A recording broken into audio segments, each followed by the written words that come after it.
In the early 2000s, the United States government decided its current fleet of aircraft carriers were not going to be up to the task of defending American interests overseas in the decades to come. They wanted a carrier fleet that would be faster, bigger, that would be capable of launching and receiving hundreds and ultimately thousands of aircraft every single day, no matter which direction the wind was blowing, once all the new ships had been deployed. They wanted more advanced systems to detect and destroy the enemy faster. The new design would use less crewmen and incorporate significantly better survivability systems with less maintenance and ultimately a much more reduced lifespan cost than the Nimitz class it would be replacing.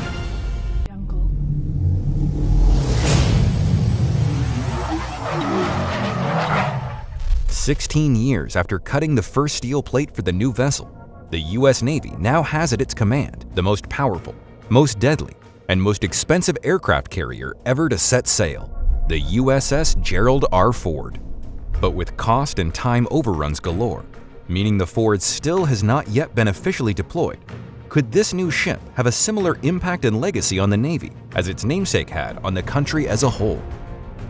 When Gerald Rudolph Ford took over the presidency of the United States from the disgraced Richard Nixon, he did so in the middle of the most troubling times for the country since the end of the Second World War. Then as now, tensions with Russia were strained to say the least, and the new incumbent of the Oval Office was tasked with finding a way to cool the tensions with Moscow, as well as healing America from yet another war that had taken place a long way from home and cost far too many American servicemen and women's lives. The latest U.S. administration will be hoping things are different this time around. So far, it's not looking so good.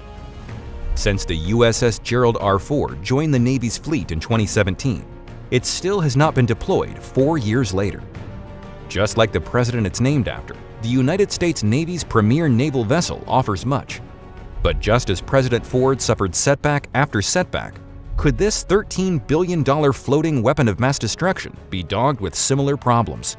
In this new video, we'll take a look at the most efficient and technologically advanced aircraft carrier ever built.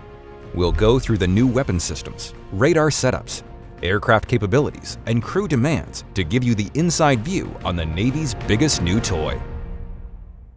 It's nearly 20 years since the U.S. Department of Defense awarded the first contract for the USS Gerald Ford to Northrop Grumman Newport News.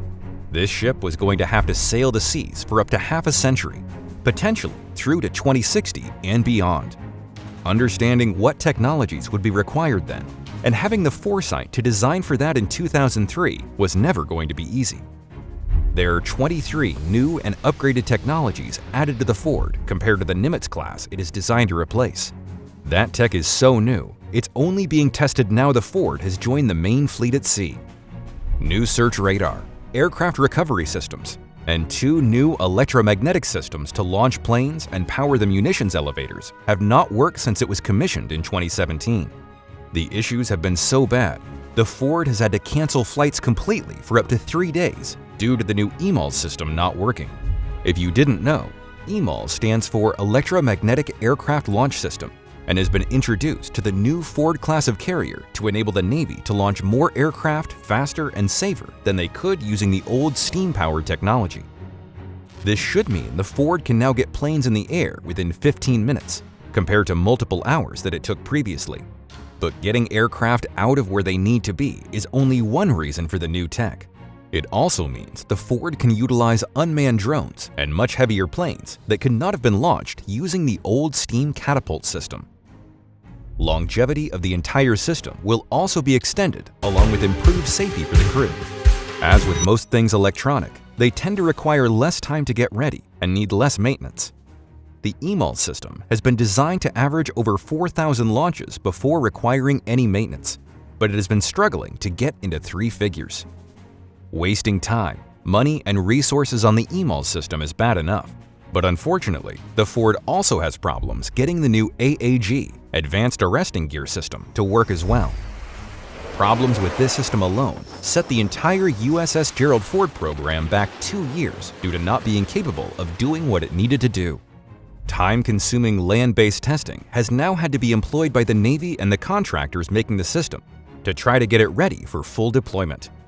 Even if the Navy does get both the aforementioned systems online and working, They still have to figure out how to get the new advanced weapons elevators to function. There are 11 elevators in total on the Ford, yet when the carrier left Newport News in Virginia in 2017, only 2 of the total 11 were able to be used. That should have gone up to 6 at the start of 2021, but the ship is still short by 5. So, why the problems? Normally, the US Navy will test new systems onshore at ground-based testing sites. They opted not to this time, as they believed they were dealing with well-understood technology that was already in commercial use. The cost and time overruns caused by all the problems and the lack of testing has now gone all the way back to the top of the chain. Any further defense spending related to offshore vehicles now requires land-based testing to ensure fiascos such as this don't occur in the future. Whilst the delays are embarrassing to say the least, the Navy will at some point in the not-too-distant future get it all sorted. There is too much riding on this not to. Once they do, the USS Gerald Ford will indeed be something to behold. Let's take a look at the performance gains the Ford-class carriers will have over the Nimitz they will be replacing. Any aircraft carrier has one key job to do, and it has to do that one job as quickly and efficiently as it can. And that's to get as many planes in the air and back again safely, ready to do it again. The old Nimitz system means that at full pelt, the Navy could get 140 aircraft launched per day.